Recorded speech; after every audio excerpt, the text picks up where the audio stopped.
Salam kritis, salam Pancasila.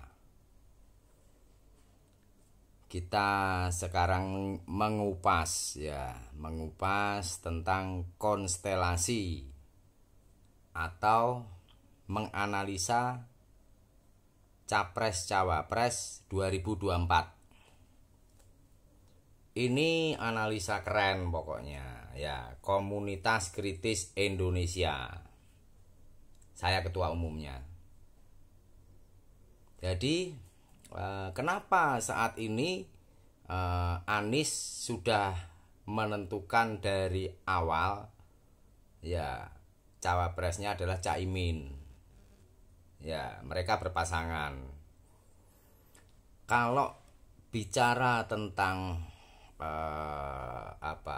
presidensial threshold, memang PKB lebih baik mengalah kepada Nasdem ya.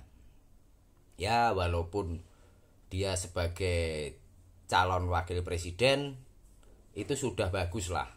Ya, karena jika Caimin ingin kayak Gus Dur ya sebagai ketua umum PKB jadi presiden, jauh. Ya, karena sejarahnya kurang baik lah ya antara Caimin dengan NU. Ya, saya nggak mengupas itu. Jadi ya ini menjadi bagus bagi karir Caimin ya, karena minimal ada prestasi lah ya selama dia menjabat ketua umum PKB ya, walaupun hanya cawapres. Menang sih kayaknya sulit ya. Ya, kenapa sulit? Ya, karena Capres Anies Baswedan ini sebetulnya kurang elektabilitasnya kurang. Coba di lembaga survei manapun dia selalu berada di peringkat 3 ya, di antara Ganjar dan Prabowo. Ya, jadi secara elektabilitas juga atau popularitas memang kurang. Ya, beda kalau dibalik. Ya, kalau dibalik itu berarti Caimin capresnya, Anies cawapres. Itu mungkin peluangnya lebih besar, tapi ya terserah mereka lah. Ya, namanya politik ya, kita kan nggak tahu apa yang mereka inginkan. Ya, bahasa-bahasa perubahan itu ya dobol kuro lah ya.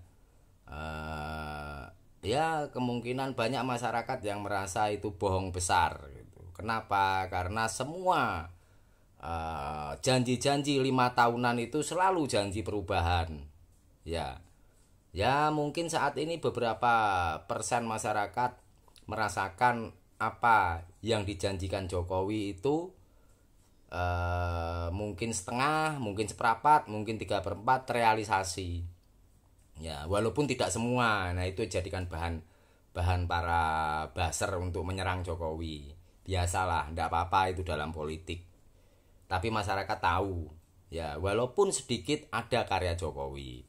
Gitu aja. Nah, terus masuk ke masalah antara Prabowo dan Ganjar. Ya, kenapa Ganjar Pranowo belum menentukan ya siapa cawapresnya? Ya, partai pendukungnya pun belum. Prabowo pun belum. Ya, belum menentukan cawapresnya. Padahal harusnya Prabowo sudah. Karena koalisinya sudah cukup.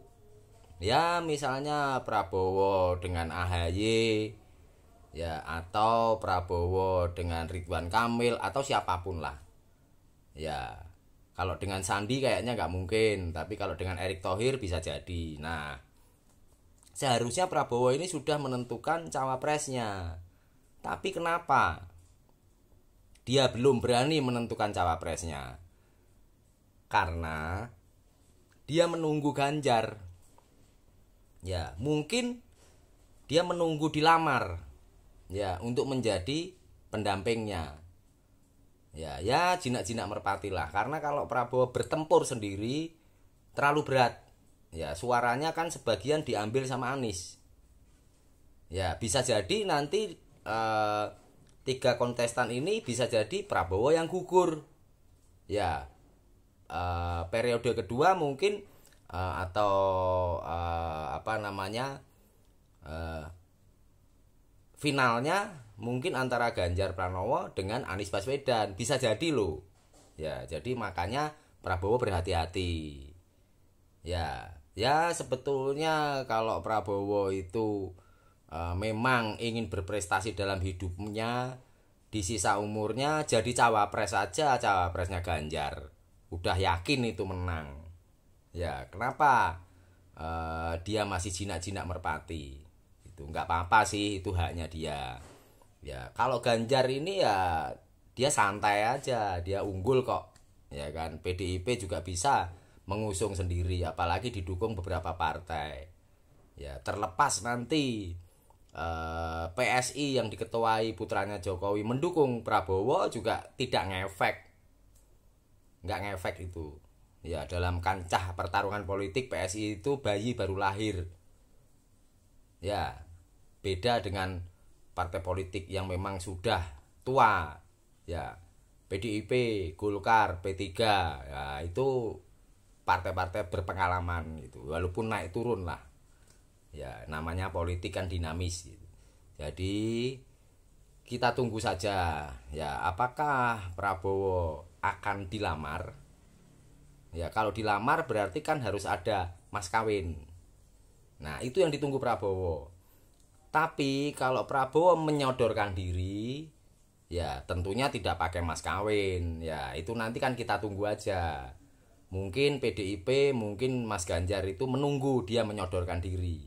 Nah dengan begitu otomatis ketika Ganjar Pranowo jadi presiden, dia berwenang penuh. Ya tidak diintervensi oleh partai-partai koalisinya gitu. Paham nggak? Jadi bagi para pemilih secara logika, secara realita, secara normal, secara sehat, ya pilih Ganjar gitu. Toh dia juga sudah membuktikan merakyat, sudah membuktikan peduli. Ya yang lainnya kan belum, apalagi Prabowo berkali-kali tempur kalah terus. Apalagi Anies mimpin Jakarta aja ruwet itu. Ya penilaian masyarakat itu Anies ruwet. Ya, gitu suruh mimpin Indonesia tambah ruwet gitu. Ya, oke. Merdeka.